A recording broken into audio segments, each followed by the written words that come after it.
Thank you so much for joining us.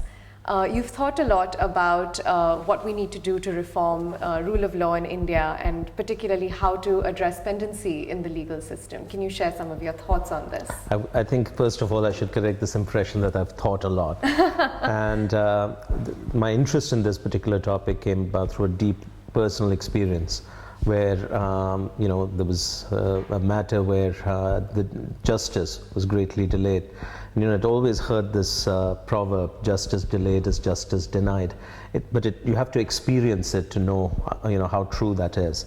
And so as I was reflecting on why did this happen to me, I said, well, it's probably happened to me so I could appreciate how compromised our judicial system really is.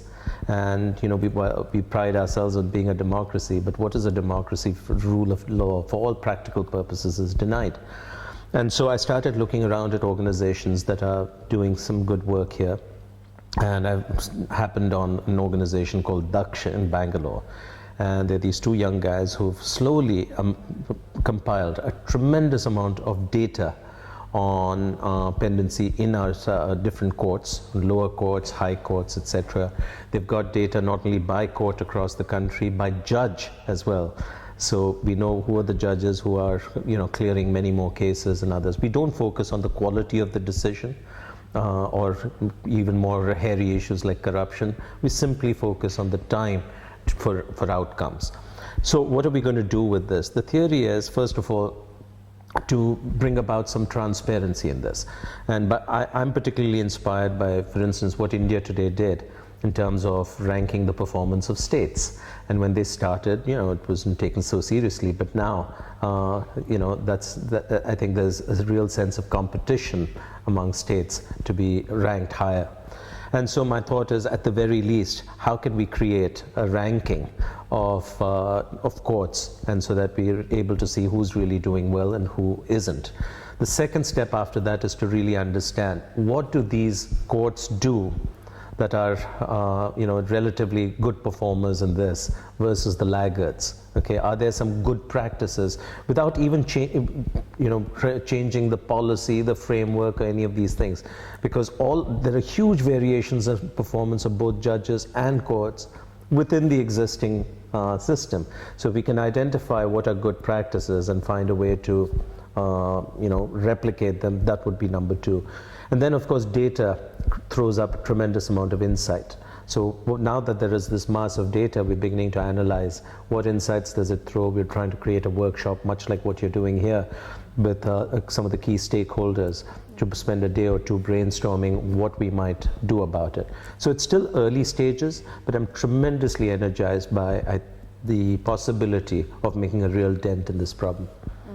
Great. So moving sectors a little bit, if we can talk about banking. Yeah. We know that you have opinions about what India needs to do to reform its banking sector. Could you share some of the solutions you think we need to implement? Well, again, I think you sort of give me too much credit. I had the opportunity to join the Bank of Baroda and help turn around this giant bank. And we've been at it now for all of 6 months. I'm not a banker by background, and certainly don't claim to understand the public sector. But in 6 months, you begin to understand the contours of the problem. Why do we have such a systematic failure in our banking system? At the heart of it is a failure of governance, because what were these boards doing as this train wreck was slowly playing out? And I think the first step right now that the government has done is a good half measure, which is separating ownership from control and governance by creating this intermediary body called the Bank's Board Bureau. And so they will be the ones who are appointing the executives and the board member directors and so forth. So I think that'll create a certain separation. Fundamentally, I think long term, my conclusion is government should reduce its ownership. There may have been a very good reason to nationalize these institutions back in '69, but much has changed. And as long as you're under majority government ownership, it comes with so many constraints, particularly on the people side of things, that it would be quite difficult to compete both with private sector banks as well as the new breed of what are called fintech startups. So I think the heart of this transformation has to do with freedom and on being able to attract the right people and incentivize them appropriately, and that's hard to do. So I don't know how we're going to get out of the clutches of the system, but you know, if we can't, there's only so much improvement that you can do. So you're one of the few people who've been active, or at least trying to approach development reform from multiple different ways. You're involved in social venture partners, which is more squarely social enterprise.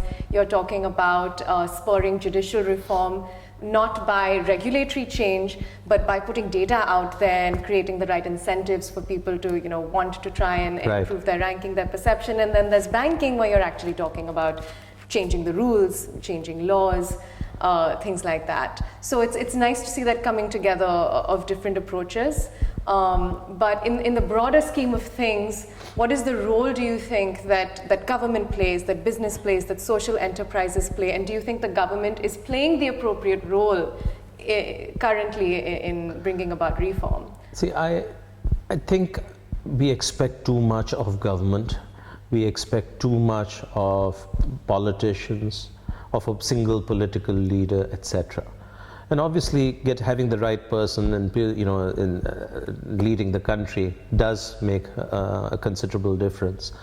But ultimately, I think, you know, as the old phrase said, it takes a whole village to raise a child. You know, unless you get lots of people working collaboratively to create a functioning society and, you know, strong institutions, you really don't get change. I've been for 5 years now doing many experiments like social venture partners, like our investment vehicle where we invest in social businesses, like the Bank of Baroda, just to learn, you know, what works and what doesn't. And I think if we want to create a functioning country, you need many more people stepping up, whether they are in business, whether they are running, you know, not-for-profits or think tanks or whatever it is. The heart of the issue in India, as I see it, is not enough of people, of the elite, people in positions of power and influence and wealth, are actually concerned about what's happening in the country. Not enough of us are contributing to that, okay? And even where we are, we exist in little fragments and silos, and the trick is to join hands, as we are trying to do in these 2 days, to find solutions and then implement them. So there was a very good book by Professor Dipankar Gupta of JNU, and he talks about democracy, the revolution from above. And I'm profoundly influenced by that, which is ultimately a country becomes functional because enough of the elite are willing to put national interest and societal interest ahead of self-interest. And to me, that's the tipping point that we have to somehow reach. That's interesting because, you know, coming from an economist lens, we're always thinking about how can you change the rules and change the institutions so that you have the right incentives, so that everyone's, you know, self-interest adds up to the greater good. But I suppose it's a lot of a cultural thing as well, in that it depends to an extent of the altruism, of the values of people and the role that they see themselves playing in the development. Yeah, I know. Earlier you had talked to me about corruption, because I write quite a lot in an early book about how do you deal with corruption in conquering, in conquering the chaos. And I think corruption is a perfect example of what you're talking about. One of the things I've come to realize in my travels around the world are people are much the same everywhere, okay? So why do they behave so differently in one place and why do they behave very differently in another place, right? Why are the Danes and the Swedes less corrupt than South Asians and Africans, for instance? I don't think it's fundamental human nature. Human nature is to put self-interest above public interest. But the difference is what is the opportunity and what are the consequences. right? So, for instance, if we are going to make a dent here, it's not going to come about in the short term by expecting people to change their behavior. It's going to come about because we create fewer opportunities to be corrupt, which means less human discretion, using technology like Aadhaar is doing to reduce human judgment and human intervention in a bunch of processes. And number two, to have consequences. I look at what has happened in Brazil in the last month. Their Petrobras scandal, which was like our 2G or Air India scandal. And their richest business, most important businessman has been put away for 19 years, within 1 year of being investigated. A senator has gone to jail, and the former president Lula looks like he might go in this week. And you contrast that with what happens in India. Everybody is scot-free. So there's no real disincentive or consequence. And so if we can't change these two things, we'll continue to be so. So yeah, culture does matter, sort of appealing to a higher cause and all that is fine. But ultimately we have to put in place, these institutions.